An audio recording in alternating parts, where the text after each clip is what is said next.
जिन्ने सारे लोग ने इत्थे मैथों भारे लोग ने इत्थे किन्ने सोहने लोग पंजाबी किन्ने सोहने लोग पंजाबी किन्ने प्यारे लोग ने इत्थे।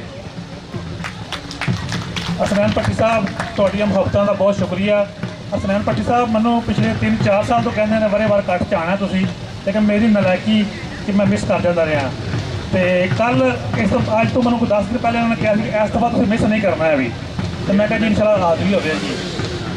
पंजाबी की गल की, पंजाब की गल की, तो पंजाबी जबान की गल की, पंजाबी वंड की गल की।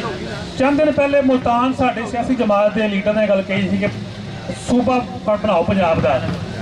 मैं उस वक्त एक सोशल मीडिया से एक पोस्ट लाई कि अगर मुल्तान को दूरी की वजह तो वंडना चाहते हो तो मुल्तान का फासला लाहौर तो है 340 किलोमीटर, जबकि लाड़काना जोड़ा है वो कराची तो 550 किलोमीटर बनता, 450 बनता है।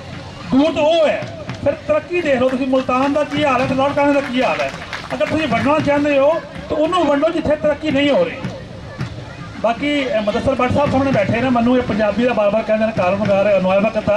मैं अलहमदुलिल्लाह पंजाबी के काफ़ी सारे कालम लिखे ने, पंजाबी के काफ़ी सारे आर्टिकल लिखे ने, पंजाबी बाबियां के दरबारां ते जाने असीं उत्थे जाके गल करने आ।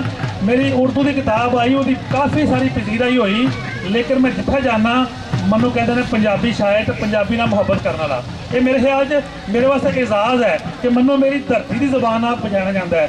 पंजाबी जबान सिर्फ माँ की जबान नहीं है, भी इस मिट्टी की जबान है, धरती को माँ कहा जाता है।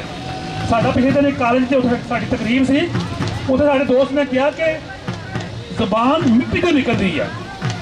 बाबे आदम अलैहिस्सलाम के पुत्र जिथे जिथे गए उत्थे नवी जबान उगी, जबान मिट्टी चो निकलती है।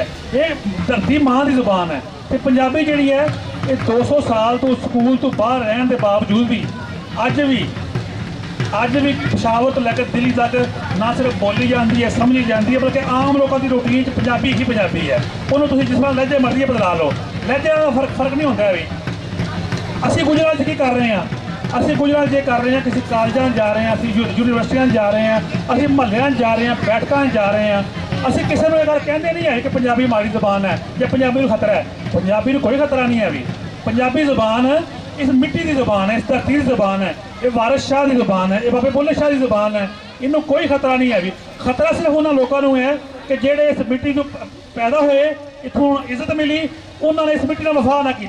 वो अपनी सीट बचाने वास्ते, वो अपना अहदा बचाने वास्ते कदे पंजाबी की गल करते खिलाफ, कदे पंजाबी जबान के खिलाफ